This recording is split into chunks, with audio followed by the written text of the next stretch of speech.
السلام عليكم، الله يسعد صباح الجميع، كل باسمه يا هلا ومسهلا، يلا نتحييهم. الموضوع الكلادينج والمنع طبعا للتوضيح، لا اله الا محمد رسول الله. انا تكلمت طبعا امس، اسهبت بالموضوع، بعدين حطيت مقاطع لكاركتر على ما يقول. طبعا القرار واضح انه لاي مباني قادمه، مو المباني اللي تم الانتهاء منها. زين، طيب ليش انت تذكر بالتعليقات انك المركز المالي مدري ايش، المبنى الفلاني، المبنى العلاني؟ لانه بالقرار المنع كان المبرر انها تؤدي الى تشوه بصري، هذه النقطه بس. فانا قاعد اقول لهم يعني هذا تشوه بصري، هذا تشوه بصري. طبعا في ناس يعلقون يقولون هذا زجاج، ندري يا ابن الحلال، الجنه عميان، نشوف ان في زجاج ابن الحلال، لكن في جزء من الزجاج او جزء من المبنى عفوا فيه كلادينج، هذا اللي نتكلم عنه. ما يجيك كلادينج بحت 100%، لازم يكون في زجاج. احنا نتكلم انه الان بالتصاميم اللي الان بحسب قرار المنع، انه التصاميم اللي بتجي استبعدوا منها صفائح الالمنيوم الكلادينج.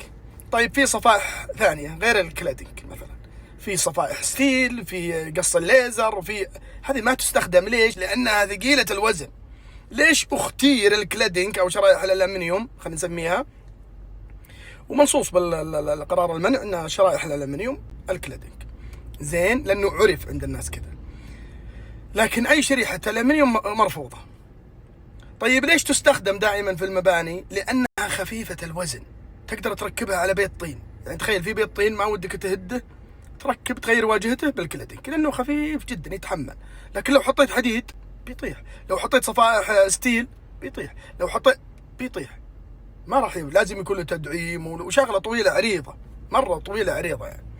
فلذلك انه قرار المنع حدد على الرياض فقط. يعني الاخوان اللي بالمدن الثانيه يستفسرون، لا، نتكلم عن مدينه الرياض فقط. لكن الشغل كله يعني 70% من شغل المملكة العربية السعودية بالرياض.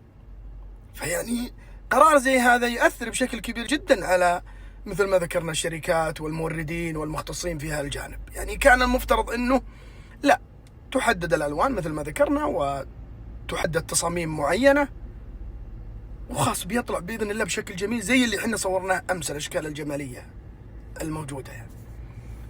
فيعني هذا بشكل مختصر، وطبيعي ترى عادي يصل قرار زي كذا وبعدين يرجع يعدلون فيه، وشو مشكلة؟ ما هو آية قرآنية، أمر بسيط جدا يعني، فالأمر سهل جدا. طبعا الناس يقول ليش تقول أنت سري؟ سري لأنه هو مرسل للمكاتب الهندسية قبل 3 شهور، وبالخطاب هذا المنع وضح لهم أنه ما زالت تردنا تصاميم فيها كلادينج. وش السالفة؟ خلاص قلنا لكم ممنوع.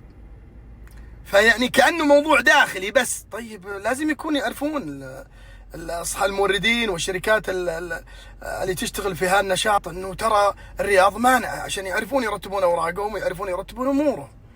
اما كذا لا، تجي تتفاجئ انه المكتب الهندسي يقول لك لا مرفوض. طيب اوكي، انا غيرت يا صاحب المبنى، طيب الشركة ما معقولة بعد يا اخوان، لازم يكون في وضوح بالامور. ما دام الحمد لله القرار انت مدروس وشايف انه مو خطأ فعلا، ليش ما تعلنه؟ لكن واضح اصلا ما هو مدروس من حلال، هي اتخاذ قرار كذا بس، ولا احد حتى راعى له. فهذا التوضيح يا اخوان. القرار بيطبق المنع هذا باذن الله، انه بيلتغي باذن الله بحول الله وقوته. عندنا ناس عاقله، وعندنا ناس تفهم، وعندنا ناس عندها استراتيجيات وعندها خطط، وعندها اكبر من تفكيرنا بشكل كبير جدا. لكن احيانا يسقط سهوا في شيء يطلع ما انتبه له احد فيه، وطبيعي جدا مع العمل ومع الهم. انا والله العظيم قبل اسبوع مصدر قرار يأثر على تقريبا 100-150، لكن بعد ما وصلت الحكومة بعد 2 من دراسته او 1.5 سنتين الا. زين، ما نقدر. فكلمني واحد قال لا ترى فيه كذا وكذا وكذا، كانت ما هي واضحه النقطه هذه عندي، وانه فيه اتفاقيه بالجانب هذا. يا رجل وينك؟ على طول رسلت السكرتير الغى القرار، وعلم يقول وارسل معه اعتذار، مو بس الغاء قرار، اعتذار كذلك. فيعني والحمد لله ما تم فيه ضرر على احد. وهذا فاللي اقصد انه طبيعي جدا تتخذ قرار وتعدل.